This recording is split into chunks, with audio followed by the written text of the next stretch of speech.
Bom, a questão pós-cruzada, que fica, e na verdade durante a cruzada, que fica, durante as cruzadas, que fica muito evidente, é o crescimento populacional. Um crescimento populacional fruto do fim das invasões bárbaras e fruto do maior consumo. A gente começa a perceber na Europa o aperfeiçoamento de técnicas agrícolas. Quais técnicas agrícolas? Algumas bastante interessantes, por exemplo, o arado de ferro. Né? Arado é aquela ferramenta que a gente usa para colocar no chão, no solo, para com essa ferramenta no solo a gente revolver o solo de uma maneira mais profunda, mais eficiente e poder plantar numa terra mais fértil. Entendeu? Então esse é um interesse, né, do arado de ferro. Uma outra questão que a gente vai ter é justamente o moinho hidráulico. Então eu posso liberar o gado e usar a força da água para moer. Né? E isso permite um trabalho de muito mais tempo. Quer dizer, a parte mais pesada do trabalho, que é girar o moinho, você deixa a água fazer. E aí você tem ali alguém, né, na moenda, abastecendo, tirando, não sei o quê, mas a parte pesada efetivamente da moagem vai ser feita pela força da água. Isso aumenta a produtividade também de maneira significativa. Uma outra coisa que a gente faz é o arado, o atrelamento peitoral. O que significa atrelamento peitoral? A gente antes prendia as coisas nos animais pela cabeça, ou pelo pescoço. Agora a gente vai começar a prender no tronco do animal, no peito do animal. E isso permite ao animal puxar com mais força. Entendeu? O animal pode puxar com mais força. E ao puxar com mais força, ele pode puxar mais carga, ele pode puxar o arado mais fundo, ele pode fazer, né, muito mais atividades agora com uma maior eficiência. Em vez de eu fazer 5 viagens porque o boi não conseguia puxar, eu posso fazer de repente 2, posso fazer 3, quer dizer, a coisa se agiliza. Então, atrelamento peitoral, arado de ferro, moinho hidráulico, e vou citar o sistema de rotação trienal. Né? Como que é o sistema de rotação trienal? A gente vai mudar o que se planta em determinado pasto, em determinado campo, a cada ano. Então, num ano eu planto trigo, no outro ano eu planto cevada, no outro ano eu planto nada. Não planto nada. Por que eu não planto nada? Para deixar descansar. No ano seguinte, né, no outro campo, eu vou invertendo. Né? Então eu pego 3 campos, 2 culturas e um ano de descanso. Sacou? E aí no ano 1, o campo A tem trigo, o campo 2 tem cevada e o campo 3 descansa. No ano 2, o campo 2 tem trigo, o campo 3 tem cevada e o campo 1 descansa. Tudo bem? E aí a gente vai no ano 3, você completa o ciclo. Né? O campo 3 tem trigo, o campo 1 tem cevada e o campo 2 descansa. E aí esse sistema de rotação vai fazer com que as diferentes culturas tirem diferentes nutrientes do solo, mais o ano de descanso, e isso significa que eu tenho, então, uma boa compensação do solo, né? Um bom uso do solo, um uso adequado do solo.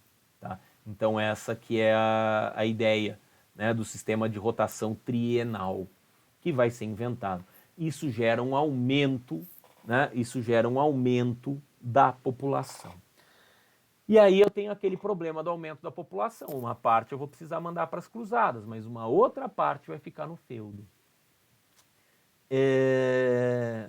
Eu tenho mais comida, portanto eu tenho mais energia, eu tenho menos gente morrendo, eu tenho gente vivendo mais tempo, então eu tenho um crescimento vegetativo maior, porque eu tenho mais energia, eu tenho maior duração de vida, então eu tenho um crescimento vegetativo maior, eu tenho as pessoas durando mais tempo, significa que eu tenho um excedente populacional que eu vou precisar expulsar do feudo. Então a gente expulsa essas pessoas do feudo e isso significa um êxodo rural. esse êxodo rural vem justamente no momento em que o comércio está crescendo por causa das cruzadas, justamente no momento em que a cidade está crescendo por causa das cruzadas, justamente no momento em que eu preciso de mercadores que ligam cidades com cidades.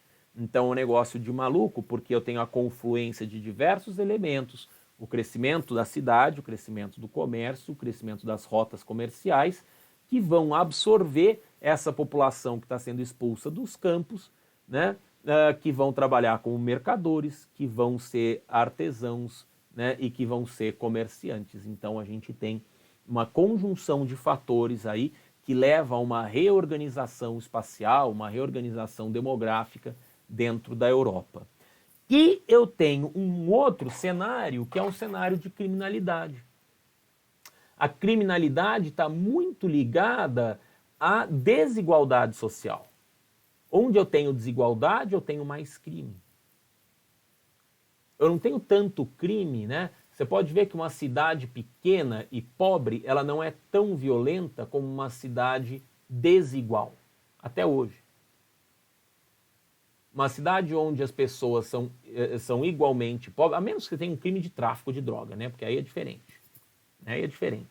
Você está disputando quem vai vender droga para quem. Aí o papo é outro. Mas em termos de assalto, de latrocínio, né? Que é o que se fazia na Idade Média, você vai ter essa situação. Né? Você vai ter essa situação. Eu passo a ter uma desigualdade social muito maior, e com a desigualdade eu passo a ter mais crime. Então a gente começa, inclusive, a querer controlar os pobres.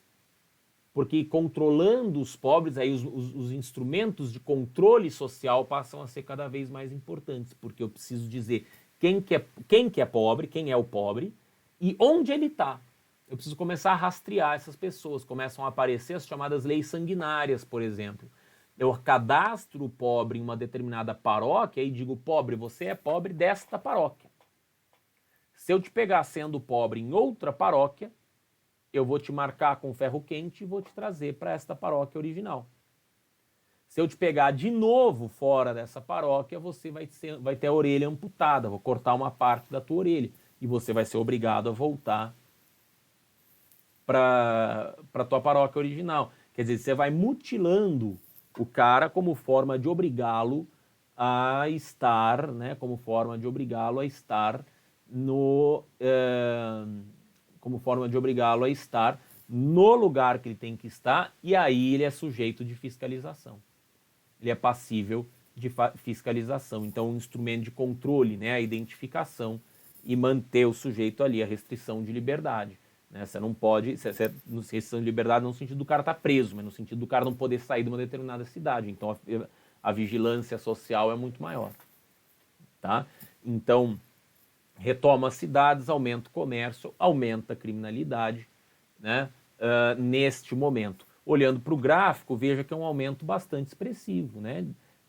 Num espaço aí de 150 anos, que são umas 5 gerações, a gente vai aumentar, né?